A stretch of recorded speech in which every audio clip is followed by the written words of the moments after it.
Aleluya.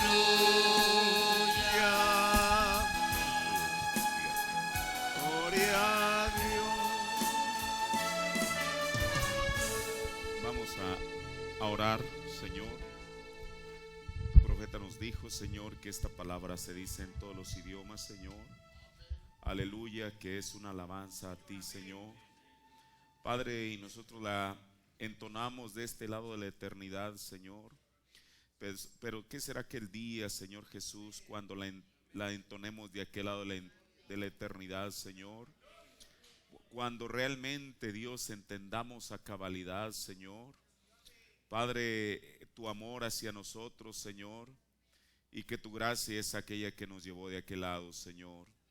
Seguramente será algo maravilloso que palabras no pueden expresar, Señor. Porque entonces, Dios, valoraremos más de lo que lo hacemos ahora, Señor. El que tú nos hayas llamado, Señor. El que tú nos hayas dado tu palabra, Señor. El que tú nos hayas perdonado, Padre. Y Dios, entonces, Señor Jesús, sabremos, valoraremos todavía más, Señor, el valor de tu supremo sacrificio, Señor. Pero mientras estamos todavía caminando en este lado del negativo, Señor, que dijo tu siervo, Padre, debemos adorarte, Señor Jesús, cantarte aleluya, porque solamente tú eres digno de eso, Padre. Ahora, Señor, en este momento te pedimos, Padre, que tú vengas y nos des tu palabra, la cual será para beneficio de nuestras almas, Señor Jesús. Permite que la podamos recibir, atesorar, Señor. Yo creo que ella tiene la intención, Señor Jesús, de llevarnos cada día a perfección, Señor. Estas cosas que estamos hablando, Señor, son parte, Dios, de nuestro entorno, Señor.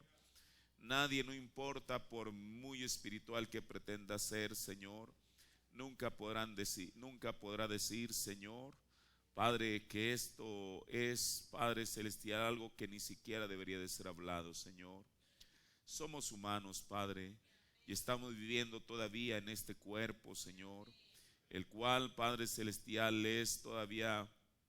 Padre celestial, es todavía, Señor Jesús, inherente a estas cosas, Padre celestial.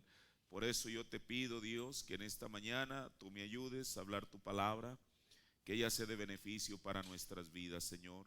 Bendice a tu pueblo, bendícenos a todos, en el nombre del Señor Jesucristo. Amén.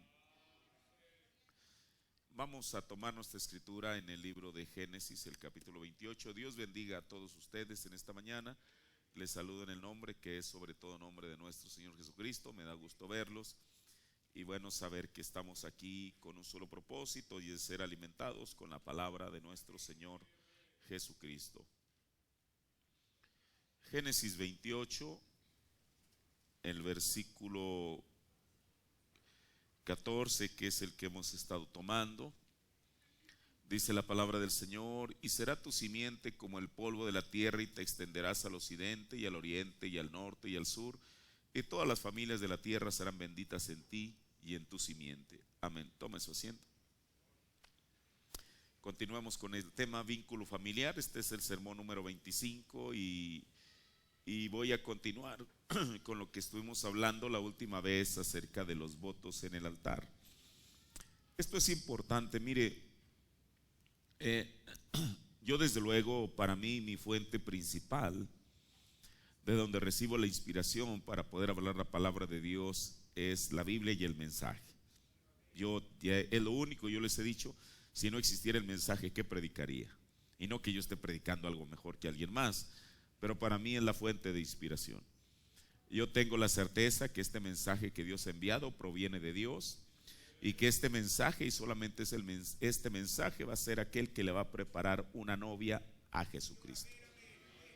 Eso para mí no cabe duda, y eso es lo que predicamos. Pero bueno, y mayormente en este tipo de temas. Ahora, el profeta fue muy específico en muchas cosas. Hay otras cosas de las cuales no habla. Y mire, yo recuerdo que tiempo atrás, porque usted sabe muchas veces, y no lo digo de una mala manera, pero muchas veces el hombre, el ser humano, es muy dado a aparentar. a fingir, a simular. Entonces, la gente, bueno, nosotros creemos el Evangelio, creemos la palabra de Dios, creemos que aquí en esta mañana está parte de la novia de Jesucristo. Y yo, bueno, he pensado que muchas veces estos temas no se quieren tocar porque piensan que son muy terrenales, y realmente lo son. Pero nosotros también somos criaturas terrenales. ¿Es verdad? No importa cuánto la persona tenga el Espíritu Santo, reclame tenerlo, todavía estamos viviendo en esta tierra. Y las cosas que pasan a nuestro alrededor nos afectan de una manera o de otra. ¿Por qué? Mire, porque precisamente al pensar en estos temas, a veces la gente dice, bueno, ¿para qué si nosotros tenemos el Espíritu Santo, si vamos al cielo? Y eso es verdad. Pero con todo y eso, estos son temas de instrucción para que la persona sepa cómo hacer las cosas. Mire, la vez pasada estábamos hablando acerca de lo que son los votos que la pareja se prometen el uno al otro aquí en el altar. Y estábamos estudiando el significado de cada uno de ellos. Y lo último que vimos fue aquella promesa que se hacen el uno al otro de vivir, como dice la Biblia, hasta que la muerte los separe. Eso es ineludible y eso no se puede cambiar. Estábamos hablando acerca de cómo es que el parte del ritual que el profeta usaba, se le pregunta al hombre y a ella también, a la mujer, que si ambos prometen honrarse, cuidarse.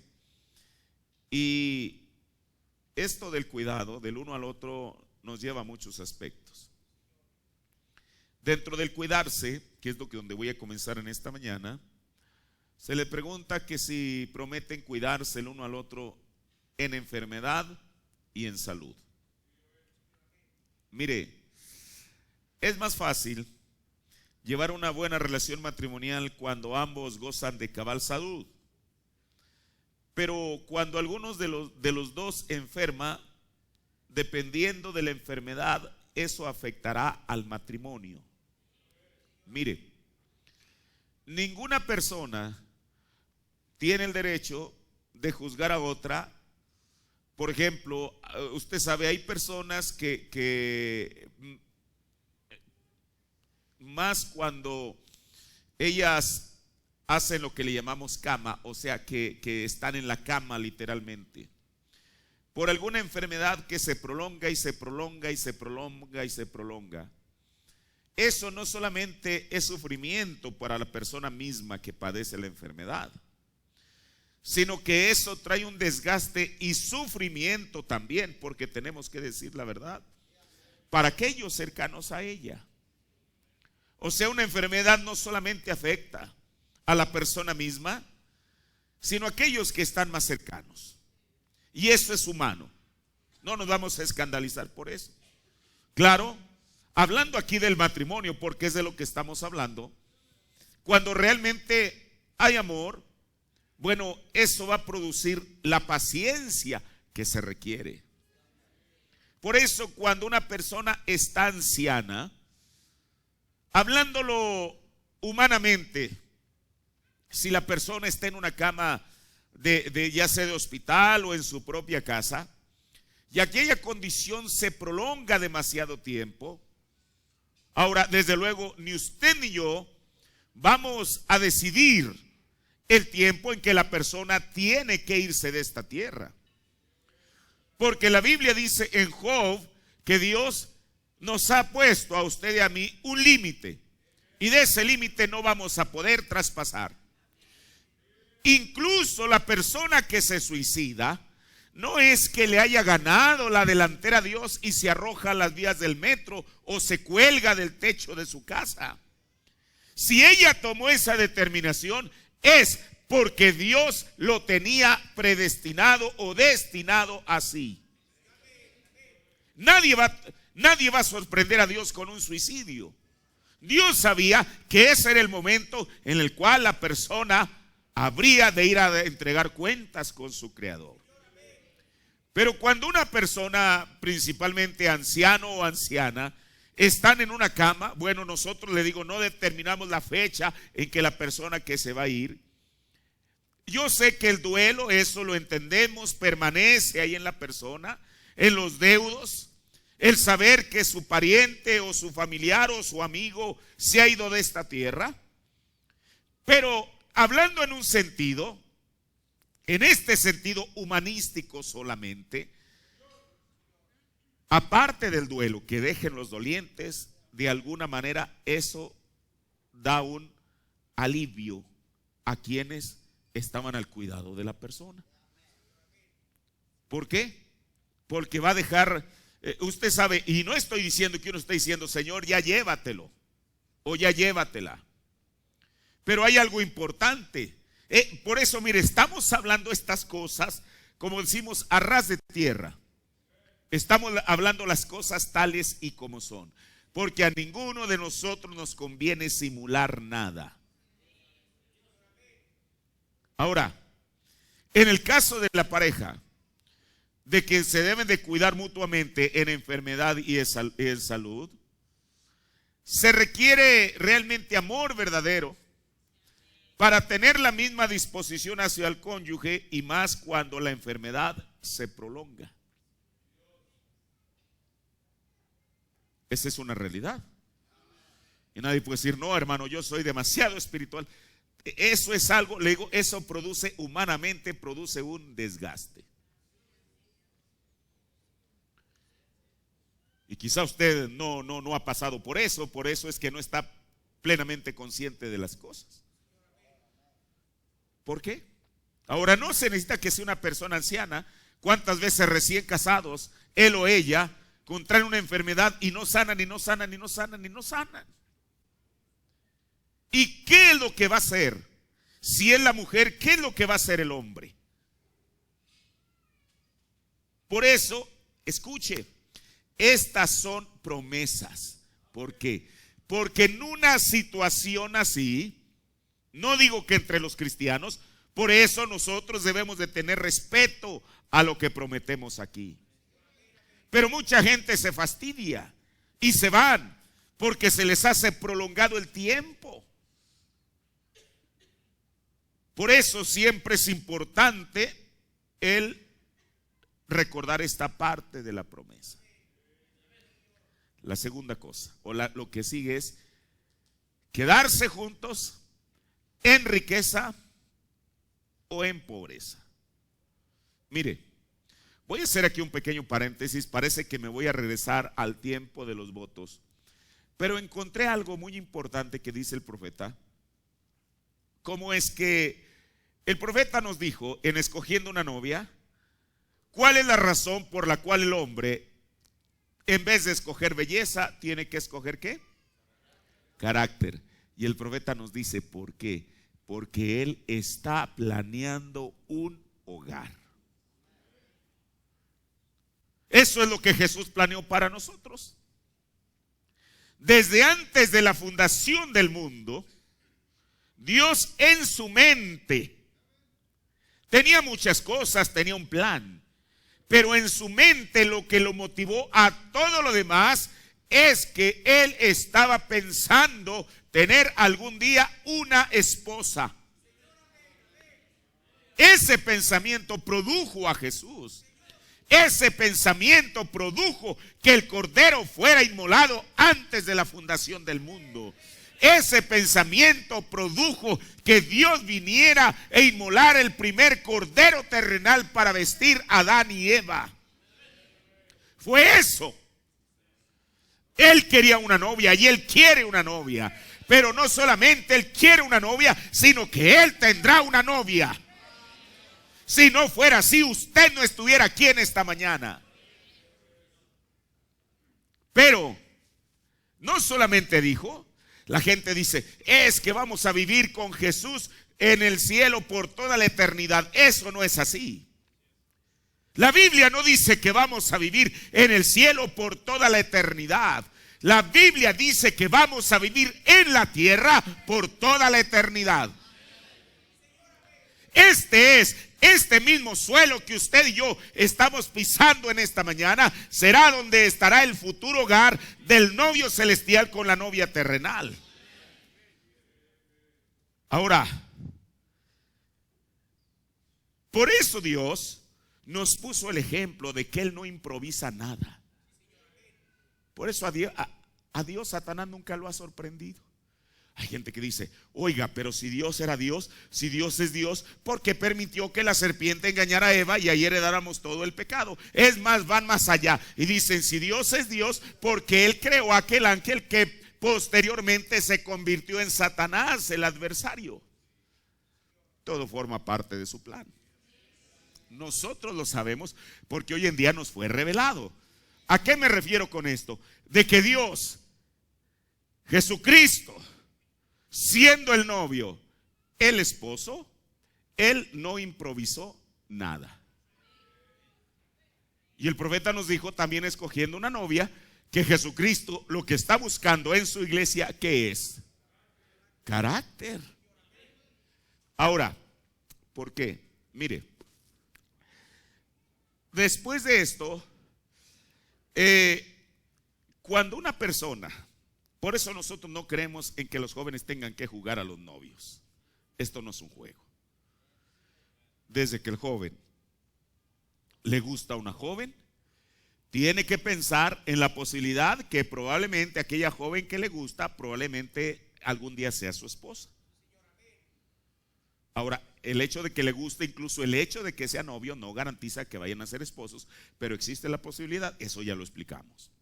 Ahora, ¿por qué?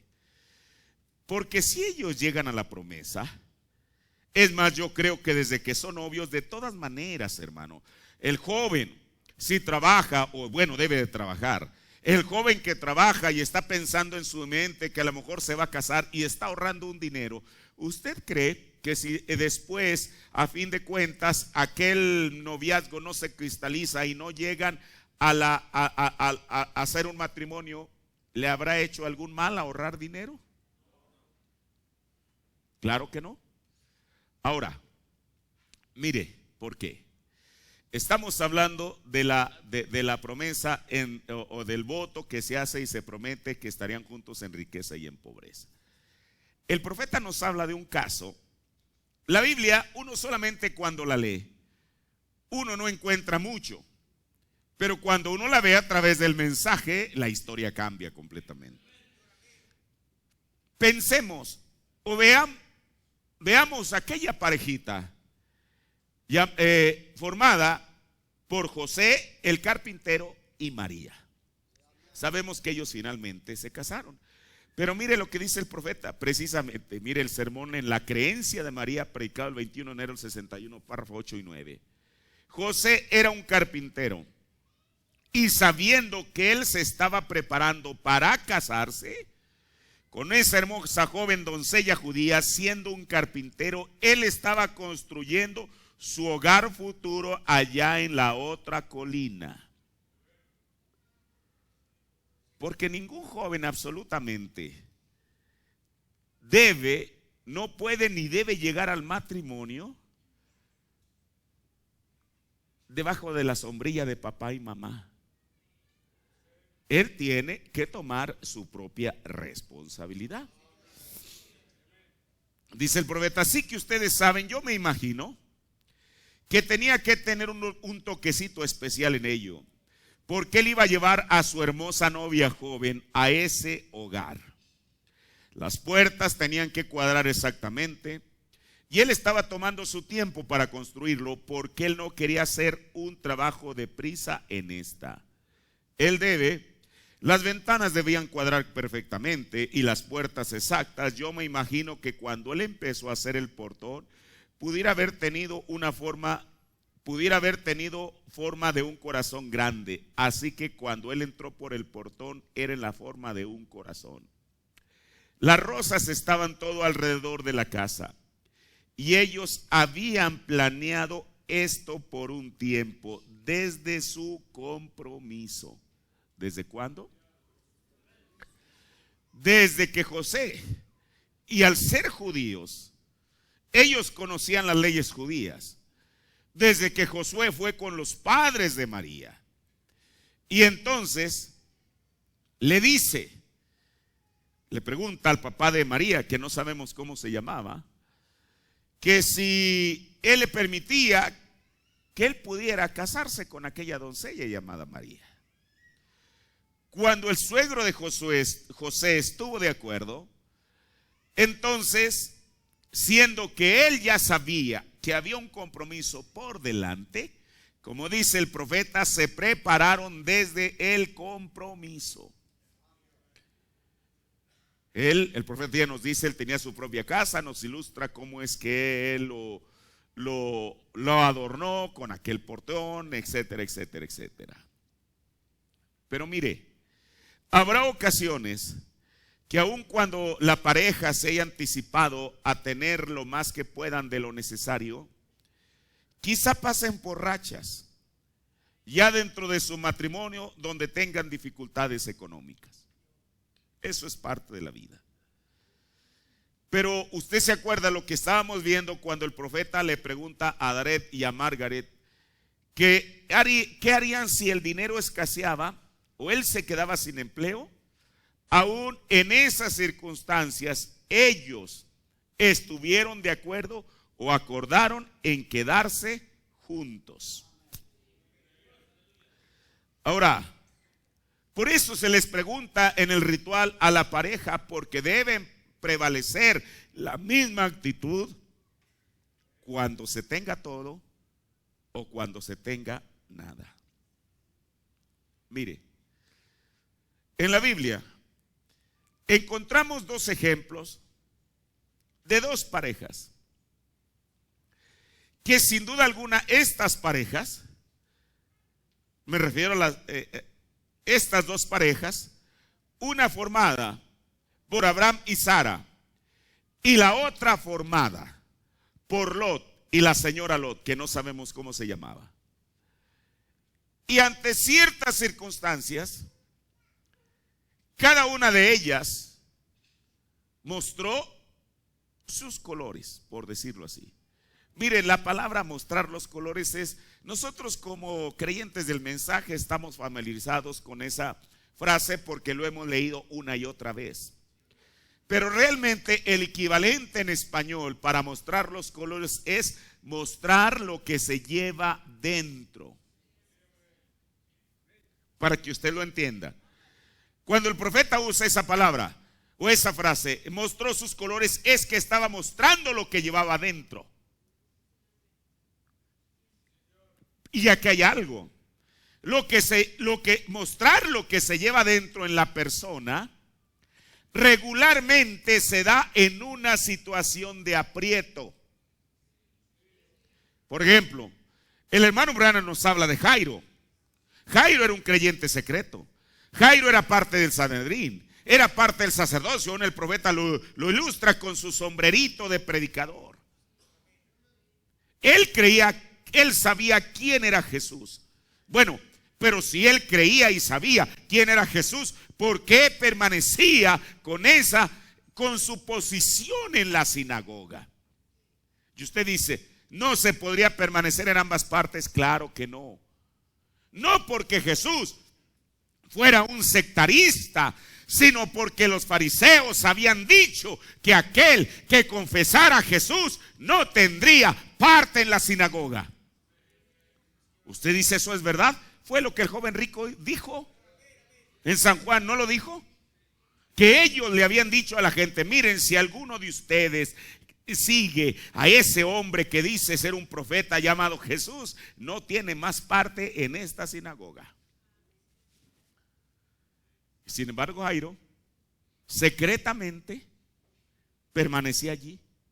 Pero llegó un momento en que el Señor lo exprimió, digámoslo así, a través de la enfermedad y eventualmente de la muerte de su hija, para que mostrara sus colores, para que mostrara lo que llevaba por dentro. ¿Y qué era lo que llevaba por dentro? Lo que llevaba por dentro no era ser un buen fariseo o un buen predicador dentro de la denominación. Lo que él llevaba por dentro era que Jesús era el Mesías. Y cuando viene ese aprieto en su vida, es cuando él muestra lo que lleva por dentro. Permítame decirle, como algo paralelo, bueno, quizá fuera del tema. Por eso el Señor, uno de estos días, porque la Biblia así lo dice en Apocalipsis 12, uno de estos días habrá un aprieto. ¿Para qué? Para que cada persona muestre lo que lleva por dentro. Porque yo incluso puedo reclamar ser un predicador del mensaje. Usted puede reclamar ser un creyente del mensaje y eso está bien. Pero ¿qué tal si nuestro dicho es distinto a lo que está aquí? Por eso el Señor lo va a hacer así. Viene un aprieto. Si ahorita la gente pone miles de pretextos y a veces son tonterías para servir al Señor, ahí, hermanos, se va a mostrar la verdad. Y entonces habrá sorpresas. No tenemos que esperar hasta el día del juicio, como dijo el profeta, para ver las sorpresas en el juicio. No, las sorpresas, muchas de ellas se van a dar aquí.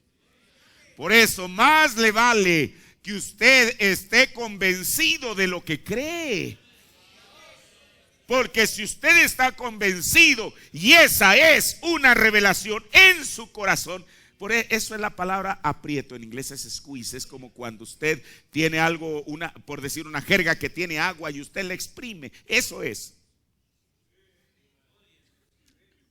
Le pusieron aprieto y está bien, todos entendemos esa palabra, pero es eso, es más bien exprimir para que la persona muestre lo que lleva por dentro.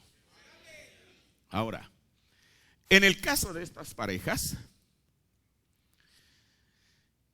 llegó un momento decisivo en la vida. El problema no fue ni entre Abraham y Lot. La Biblia no dice que Abraham y Lot tuvieron una discusión. La discusión fue entre los pastores de ellos. Y entonces, Abraham le dijo, me encanta tanto cómo es que dice esa palabra, mira Lot, que no haya discusión entre mí y ti, puesto que somos ¿qué? Hermanos. No le dijo, mira, como yo soy tu tío, tú eres menor que yo, Lot, así que mira, tú mismo te vas a tener que acatar a lo que yo te diga. No, cuando le dijo, somos hermanos, es porque se puso al mismo nivel. Somos hermanos en la fe. Por eso el profeta dijo, aquí dentro de los cristianos no hay personas más grandes ni más pequeñas, todos somos iguales. Sí, por aquello de que usted piense, no, hermano, no es así. Todos fuimos comprados por el mismo precio. Así de sencillo. Entonces, dijo, mira, que no haya altercado. Es más, el profeta dice en Hebreos que una actitud cristiana es darle que el otro escoja lo mejor del asunto. No es decir, bueno, a ver, ¿en qué le puedo ganar la delantera? Esa no es una actitud cristiana, nunca lo será y nunca lo fue. Le dijo, mira, si tú vas al norte, yo voy al sur, porque el problema era el pasto para el ganado. Si tú vas al oriente, yo voy al poniente. Bueno, Lot comenzó a mirar alrededor y comenzó a considerar las posibilidades y él pensó, si me voy a aquel lado donde hay desierto, seguramente la voy a pasar muy mal. Voy a tener carencias económicas y de ahí todo lo que se derive. Y mire, quizá cuando la pareja son novios, no se conocen de bien a bien, porque a veces el matrimonio es en cierta manera engañoso. Porque en el matrimonio, para obtenerse el uno al otro, cada quien presenta la mejor cara. Pero un día después de la boda, ahí cada quien muestra lo que lleva dentro, que es de lo que estamos hablando. Sin duda alguna que Lot conocía a su esposa, la conocía de bien a bien. Y mire, muchas veces el hombre y la mujer toman decisiones de acuerdo o a partir de ciertas cosas de experiencias que ellos han tenido. Quizá Lot pensó, si me voy al desierto y las cosas se comienzan a poner mal, ya me imagino la sarta de reclamos de mi esposa. Y él la conocía, sabía la manera en que la señora sabía actuar. Pero Abraham también conocía a Sara. Por eso él dijo, no importa donde yo me vaya, yo sé quién es ella. Mire, y el profeta nos dice en Abraham predicado, el sermón Abraham predicado el 11 de febrero del 61, párrafo 33, habla de Abraham. Aquí Abraham, él no estaba allá en Sodoma viendo cuánto él podía obtener. Él estaba allá en los campos en obediencia a Dios. Probablemente Sara no tenía dos vestidos. Probablemente Sara no tenía los vestidos nuevos que la señora Lot tenía. Y no se mantuvo al tanto con todas las modas. Sin embargo, ellos dijeron que no había una mujer en la región tan hermosa como lo era Sara. Ella era una madre y también ella amaba tanto a su esposo que ella no se apretaba sus vestidos, ni salía a la calle, ni se comportaba de la manera que se comportaba la moderna señora Lot. Y cosas así. Ella le llamaba a su propio esposo Señor.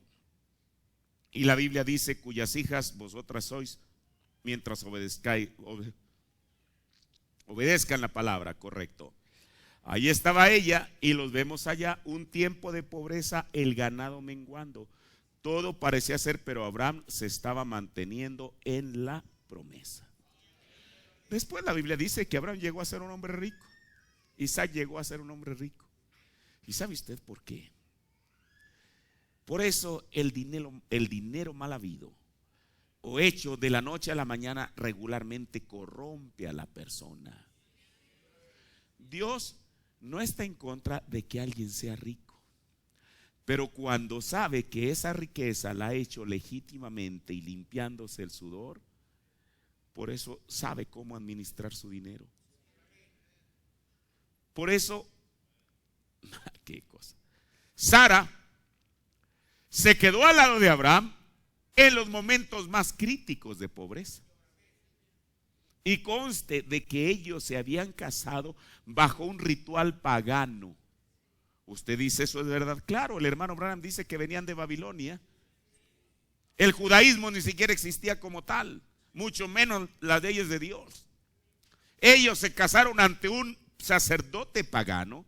Yo no sé cómo serían las ceremonias, pero al menos había un principio en ella y en él: quedarse juntos en pobreza y en riqueza. Ahora, tomemos otro matrimonio. La Biblia nos habla de un gran patriarca que se llamaba Job. La Biblia dice que Job era un hombre rico y da una contabilidad de sus propiedades, de sus ovejas, sus asnos, sus bueyes, sus propiedades, etcétera. Pero el mayor patrimonio que ellos tenían eran sus hijos. No contándolos como una cosa material, como un objeto. Pero la mejor herencia, porque dice la Biblia que herencia de Jehová son los hijos, que ellos tenían, eran sus hijos. Todo iba bien. Mientras las circunstancias caminaban bien, todo era miel sobre hojuelas. Pero llegó un momento que esto, quizá no exactamente de la misma manera, pero esto puede llegar a ocurrir en cualquier persona, en cualquier matrimonio. Yo escuché una vez a una hermana que ella partió con el Señor y ella siempre me decía: hermano, qué duro es ir de más a menos. Y es verdad, porque cuando toda la espuma va hacia arriba, todo está bien. Pero cuando llega una mala racha a la vida de la persona y va menguando, descendiendo, decayendo, esa es otra cosa. La Biblia no registra que la esposa de Job haya hecho un mal comentario hacia su esposo mientras todo era bienestar y riqueza. Pero Dios permitió que la desgracia aparente viniera hacia la vida de aquel hogar, no solamente para que uno, sino para que ambos mostraran lo que llevan dentro. ¿Usted cree que a Job, y yo creo que más que él, comencemos con lo material? Job, mire, porque de acuerdo a la Biblia, en los tiempos antiguos era el hombre el proveedor. Así que si habían llegado a cierto punto de riqueza, es porque Job, Dios le había dado la inteligencia, la fuerza y todo lo demás para acumular aquella riqueza. La esposa de Job, ella solamente había estado viendo cómo aquello crecía y crecía y crecía y crecía.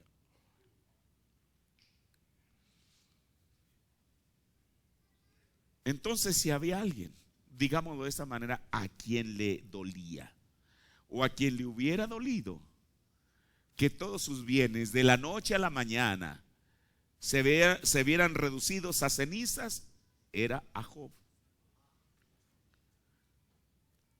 Pero él era un hombre que tenía un carácter, y ese carácter que él tenía estaba basado en un fundamento de 4 bases. Era un hombre perfecto, así dice, recto, temeroso de Dios y apartado del mal. Estas eran las bases en las cuales se fundamentaba no solamente los principios de Job, sino de todo lo que él hacía. Si él era recto, su riqueza no la iba a obtener mediante un fraude. Si él era temeroso de Dios, no podía hacerlo, porque él tenía principios. Y esos principios no los había aprendido en la escuela, los había aprendido en su experiencia con Dios. Y eso es lo mismo que ve establecer los principios en cada persona. Ni siquiera porque los aprende en la iglesia, sino son producto de su propia experiencia con Dios.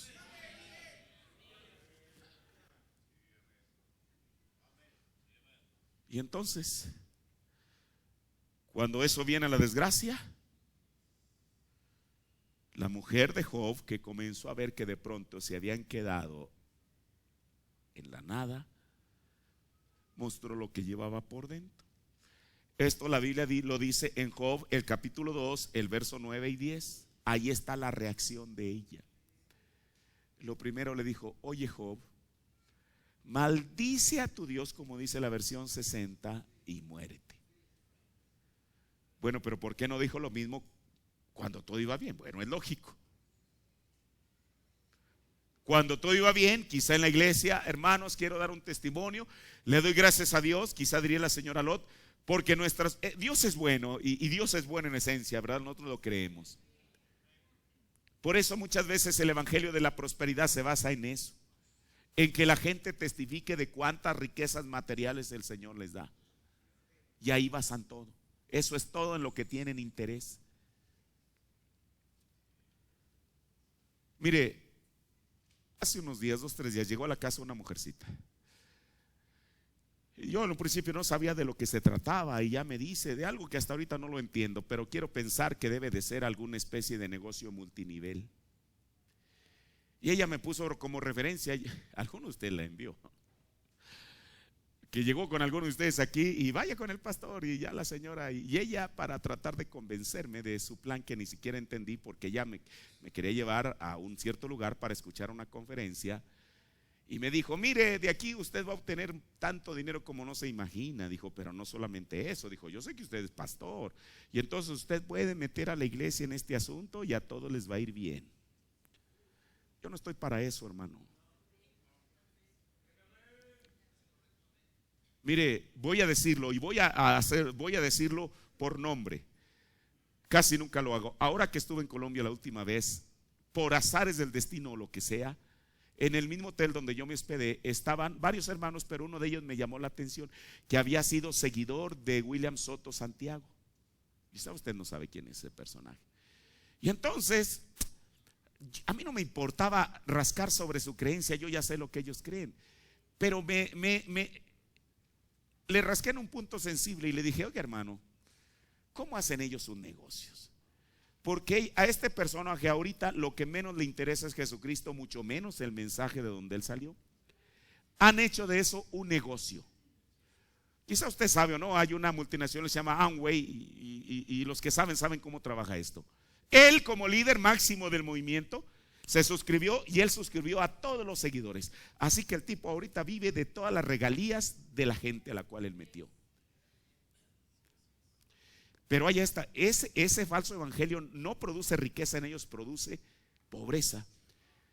Porque yo escarbando le dije: oiga, y este negocio es, sí, dice, le digo, bueno, y la gente que anda afanosa vendiendo los productos, haciendo esto para la, entre comillas, carpa catedral en Puerto Rico, le digo que ya a ellos les queda una ganancia. No, porque aquí hay una cosa, hermano. Él no solamente es gerente de una empresa, de esa empresa que él formó, titulada William Soto Santiago, sino que está la parte espiritual. La gente devotamente no le roban 10 centavos. ¿Por qué? Porque si le robaran 10 centavos le están robando a Dios. ¿Qué le parece? Ese es el mejor negocio que un líder religioso puede hacer. Mezclar el negocio con la religión. Eso es lo mejor.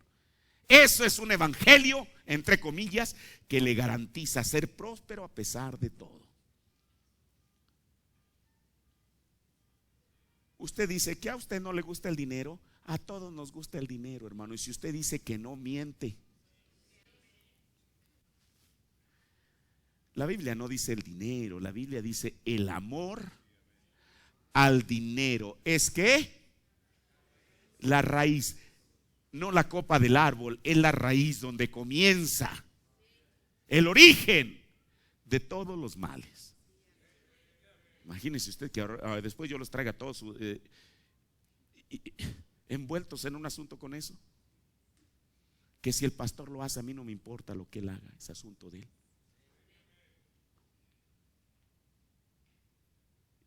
Y esa empresa que yo le digo es una empresa, eso es un emporio, ya no es de religión, ya no tiene nada. Es una empresa porque a sus líderes así les conviene. Regresando a mi punto, la mujercita, cuando todo iba bien, hermano, gloria a Dios, quiero dar un testimonio en la iglesia, quiero pasar, entonar un canto especial, y esas cosas están bien. Pero cuando las cosas no fueron bien, ¿qué quiere decir? Que todo lo demás era una fachada. Porque cuando vino el aprieto, mostró lo que ella realmente llevaba por dentro. ¿Y qué la hizo? Mire, la Biblia dice que si el hombre, y incluye a la mujer, dijo Santiago, no peca con su boca, este es varón ¿qué? Perfecto. Lo que hizo a Job no pecar con su boca, lo que hizo, o más bien lo que hizo a Job un varón perfecto, es que dice la Biblia que él nunca pecó con su boca. Y le dio un razonamiento muy tremendo, que eso yo creo que ha sostenido y sostuvo a William Branham en la peor crisis de su vida. Le dijo: oye, mujer, si de Dios hemos recibido los bienes y tú has sido testigo de eso, ¿qué no podremos recibir los males? Y él dijo la frase más maravillosa que quedó acuñada en las páginas de la historia: Jehová Dios dio, Jehová Dios quitó, bendito sea el nombre de Jehová. Ese fue Job, pero la mujer no fue lo mismo. Mire, le voy a leer lo que dice el profeta de Dios en el sermón Las bases de compañerismo, predicado el 14 de febrero del 61, párrafos 128 y 129. Todo lo que él tenía se le había quitado, o sea, de Job. Sus hijos fueron matados, sus riquezas le fueron tomadas, quitadas, había perdido su salud. Mire, como si algo faltara. Y él estaba sentado sobre un montón de ceniza con un pedazo de tiesto o algo rascándose su sarna maligna. Al grado que aún su esposa dijo: Job, ¿por qué no maldices a Dios y te mueres? Él dijo: tú hablas como una mujer fatua. Él no dijo que ella era una fatua, sino que habló como una. Dijo: tú hablas como una fatua Jehová dio y Jehová quitó. Sea el nombre de Jehová bendito. ¿Por qué tomamos el ejemplo de la mujer? Porque el hombre siempre debe de ser el proveedor, no la mujer. Ve lo importante que es quedarse juntos en riqueza, si es que la hay, o en pobreza. El siguiente inciso dice: renunciar a toda otra, o a todo otro, digámoslo así. Esto habla de fidelidad. Mire, y la Biblia dice que no solamente debe renunciar a toda otra, sino estar unido únicamente a ella mientras vivan. Esto es exactamente a lo que se refirió Jesús cuando los fariseos le tocaron el asunto de casamiento y divorcio. En Mateo 19:5 Jesús les dice, tomando lo que el Señor dijo en Génesis 2, por tanto el hombre dejará a su padre y madre. ¿Y qué? Se unirá, o sea, estarán juntos. Se unirá a su mujer y serán dos en una carne. Y lo mismo se le demanda a la mujer. Esto es a lo que legalmente se comprometen ambos a cumplir. Escuche. Pero si cualquiera de los dos lo cumple únicamente porque tiene la obligación de hacerlo, eso no funciona.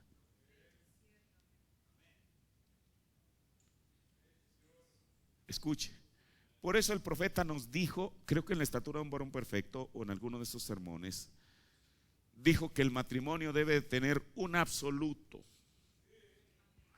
¿Qué es el absoluto? Es el eje alrededor del cual gira todo. Alguien que ha leído el mensaje sabrá, me podrá decir cuál es el absoluto al que el profeta se refirió. Tiene 4 letras. Amor. Ese. Eso debe de ser el absoluto, alrededor del cual debe de estar fijado o debe de girar el matrimonio.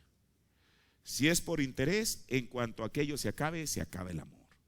Si es por una cara bonita, en cuanto comiencen a salir las primeras arrugas, el pelo se comience a encanecer, el cuerpo se comience a doblar, se acaba. Si es cualquier otro tipo de interés, cuando aquello se acabe, se acaba todo. Por eso el profeta, eso es lo que dijo, tiene que tener un absoluto. Y ese absoluto es el amor. Ahora, mire,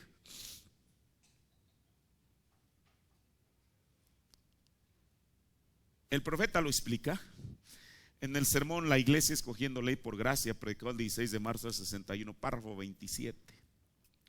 Con frecuencia yo he dicho: yo no salgo con otras mujeres debido a que tengo miedo que mi esposa me divorciará. Yo no salgo con otras mujeres debido a que yo amo a mi esposa. Eso es. Yo no creo que uno debería salir con otras mujeres, pero no es una ley lo que mantiene mi voto matrimonial, es mi amor. Por eso mucha gente aquí prometieron todo lo que prometieron y después los matrimonios se disuelven. ¿Sabe por qué? Porque realmente no lo estaban diciendo de corazón. Era un requisito para salir del paso. Bueno, si el ministro me está preguntando, yo tengo que decir que sí. Promete, prometo. Vuelve a prometer, vuelvo a prometer. Por eso cuántas parejas y no tienen como dicen por ahí, no tienen empacho en decirlo, que viven unidas tan solo porque hay un acta de matrimonio firmada por ambos. O quizá otros más allá y dicen, bueno, es que nos prometimos en el altar, si no nos hubiéramos prometido, la realidad fuera otra. Por eso, aquí es donde debe existir ese eje, el cual el profeta nos dice y que el matrimonio gira alrededor de él, y es el amor. ¿Por qué? Mire, porque pasado el tiempo, en ocasiones llegan a suceder cambios tanto en el hombre como en la mujer, en su manera de pensar y en las perspectivas de las cosas. Si no se tiene afianzado el amor, se quebrarán los votos. Mire, el profeta de Dios, él sabía lo que decía y por qué lo decía. Hay 2 sermones que se los voy a leer, donde él habla de algo que, bueno, yo cuando lo leí la primera vez me llamó la atención, porque él habla es más de una cierta edad, ni siquiera de una cierta etapa, de una cierta edad. Y se lo voy a decir con respeto a las hermanas, nunca pensando algo mal, en la cual la mujer corre un riesgo.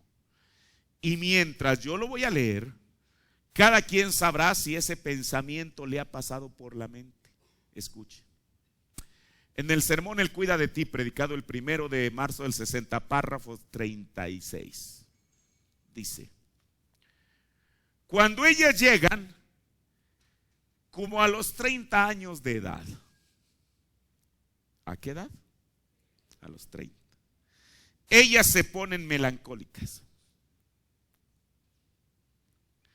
Ellas piensan que yo ya he llegado a esta edad y no he sembrado todavía lo suficiente de avena loca. Les soy honesto, así como está en el español, yo no entiendo nada. ¿O alguien me quiere decir qué significa entre nosotros sembrar avena loca?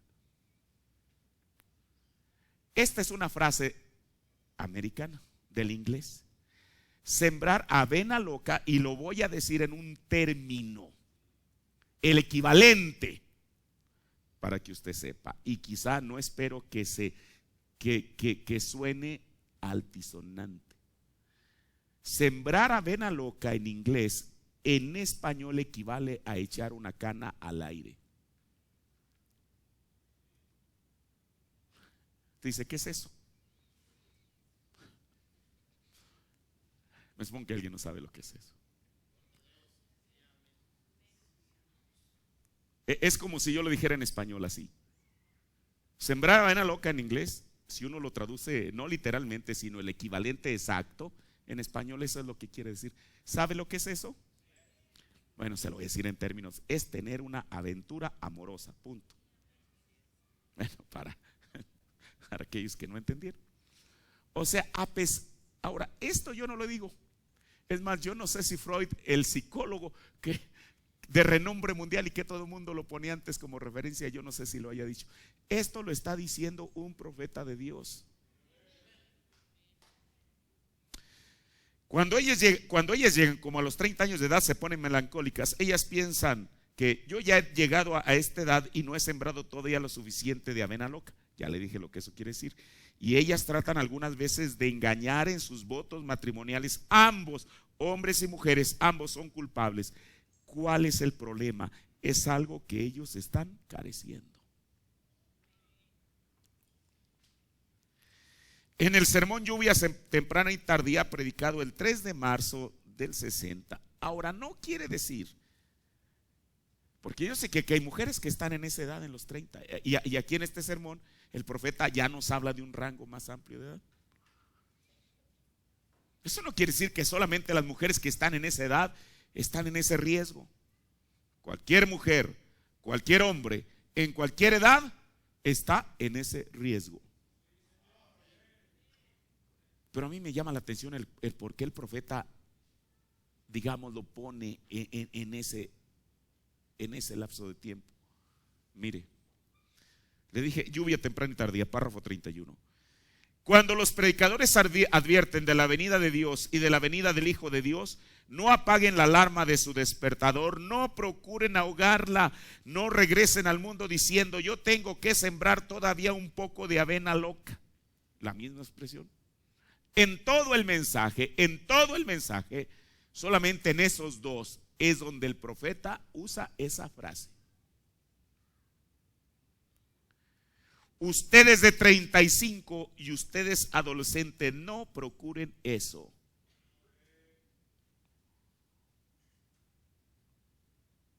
Ahora estas cosas, ¿por qué las estoy diciendo? Bueno, porque un profeta las dijo. Y él seguramente tendría una razón para decirlas. Por eso, mire, bueno, ya voy a terminar. Quizá lo voy a dejar para después porque quería hablar también sobre el asunto de los celos, que eso también es otro capítulo. Pero quiero terminar con esto. Mire, por eso hay algo, otro elemento que les va a servir no solamente en el noviazgo, sino en el matrimonio. Y eso se llama fe uno en el otro. Fe uno en el otro. Porque mire, en esto, y yo después le voy a traer la cita, hay dos extremos. Del marido o la mujer, porque se dan ambas cosas, que son extremadamente celosos y que hacen de su matrimonio un infierno. Pero el otro extremo está en que al individuo ni a ella les interesa. Y sabe lo que dijo el profeta de Dios, y bueno, solamente se lo estoy adelantando, después se lo voy a leer. Dijo que un hombre que dice: Dios te bendiga, querida, no me interesa lo que tú hagas. ¿Sabe lo que dijo el profeta de Dios? Dijo: ella debería ser esposa de otro hombre que se interese por ella.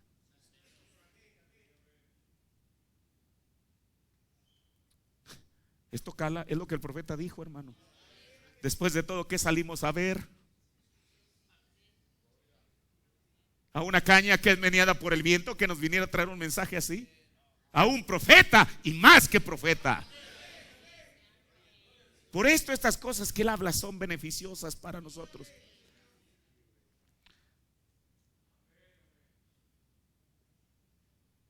¿Cuál es la fórmula mágica? Bueno, no mágica, sino la fórmula correcta es fe uno en el otro.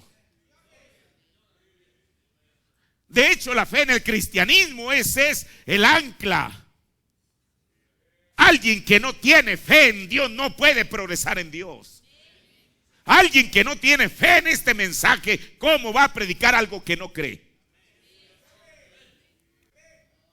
La fe se aplica no solamente hacia Dios, sino el uno hacia el otro. Pero uno dice: bueno, pero ¿cómo voy a tenerle fe a ella o a él? ¿Qué tal si me es infiel?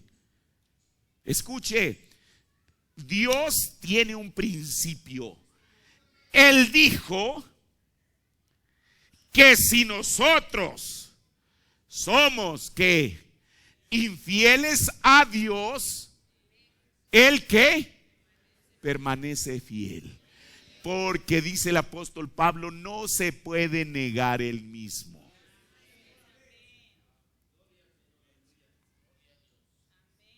¿Sabe una cosa? Dios tuvo fe en nosotros. Y Él conocía nuestros los descalabros, tropiezos, caídas y todo lo demás que la persona iba a tener. ¿No? ¿Por qué lo hizo? Porque Dios es un ser inferior al cual, pues pobrecito, pues ya lo desilusioné. De esa manera. Porque la única manera en que Él podía salvarnos es tener fe en nosotros. Dios. Y que nosotros le correspondiésemos. No digo con esa misma fe, aunque tenemos que tener, como cuando la Biblia habla en Marcos 11:23, cuando dice Marcos, tened fe en Dios, ahí lo correcto es tener la fe de Dios. Mire, yo sé que esto no es fácil decirlo y quizá para muchos mucho menos aceptarlo, pero tiene que.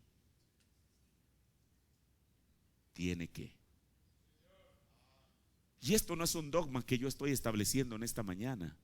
Esto es lo que el profeta dijo. Por eso con esto voy a terminar.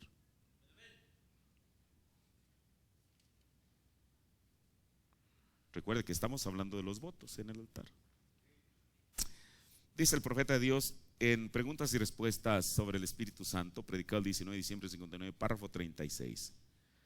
Yo tengo que saber lo que estoy haciendo antes que pueda tener fe en lo que estoy haciendo. ¿Por qué se casó usted con su esposa? Bueno, ahorita en la mente los que estamos casados sabemos las razones.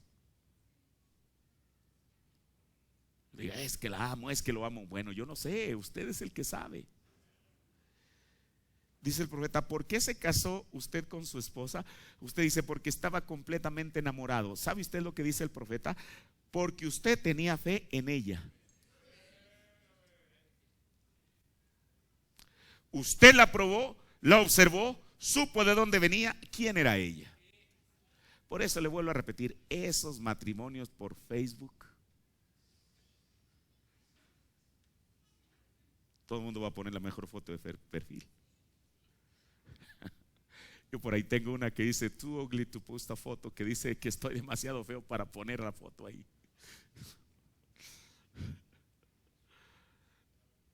En el sermón insignia,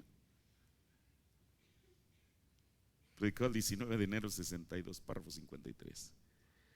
Cuando usted se casó con su esposa, usted tuvo que tener fe en ella. Ella tuvo que tener fe en usted antes de que ustedes pudieran formar un hogar. Y uno no puede tomar algo en desorden y tener fe en eso porque no ha sido probado. Entonces, el amor es el eje, pero la persona se tiene que tener fe el uno al otro, a pesar de las circunstancias, porque si no hay eso, el matrimonio se va a volver un infierno. Y si Dios nos da la vida, el otro domingo estaremos hablando de los celos, viéndonos desde el punto de vista de la Biblia y del mensaje, lo que esto puede afectar un matrimonio. Por eso, hermano, esas son las promesas que se hacen en el altar. Yo espero que esto se quede en nuestros corazones y que realmente forme parte de nosotros. Vamos a ponernos de pie. Vamos a darle gracias a nuestro Dios por su palabra. Padre, te damos gracias en esta mañana, Señor, por tu palabra, Padre Celestial, la cual siempre es buena y es oportuna, Señor. Yo, Señor Jesús, me presento delante de Dios y te pongo como mi testigo que estas cosas que las que estoy hablando, Señor, no es por, Padre, por algo, Señor Jesús, que yo quiera decir solamente por decirlo, Señor. Padre, yo tengo la certeza que eres tú, Señor, el que me has inspirado, Señor, para hablar de estas cosas, Padre. Ellas son verdad y son de tu palabra. Señor Jesús, te ruego, Padre, que tú bendigas esta audiencia, Señor.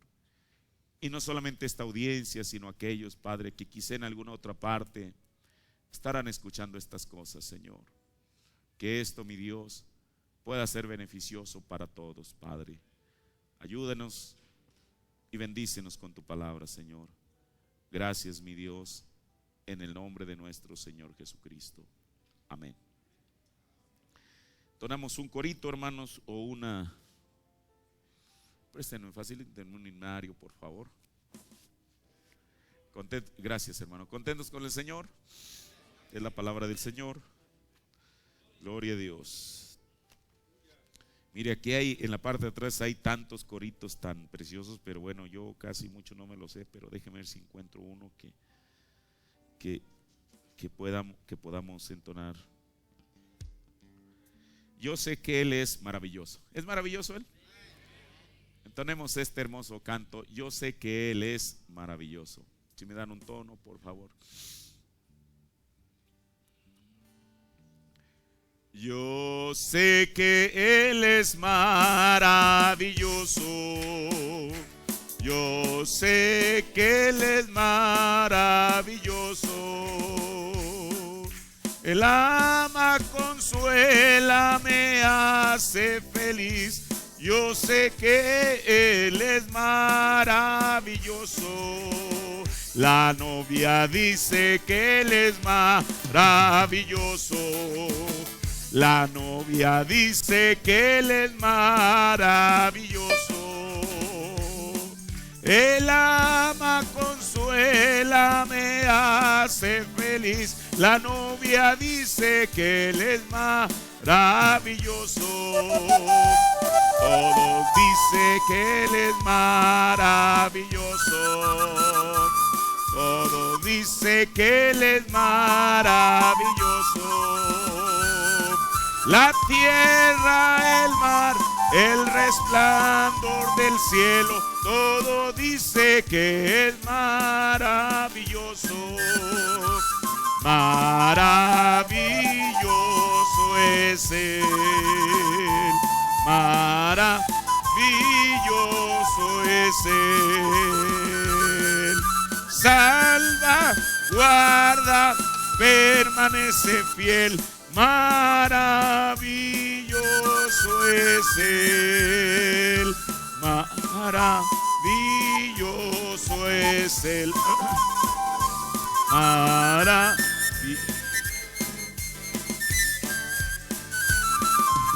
Salva, guarda, permanece fiel. Maravilloso es Él. Amén. Él es maravilloso. Por favor, tome su asiento. El hermano Silvestre Carrillo pide oración por un dolor que le está afectando su cabeza. ¿Está el hermano Silvestre? Paz, hermano. Vamos a orar por él, creyendo siempre que la palabra de Dios y su promesa es verdad. ¿Estamos contentos con el Señor, hermano?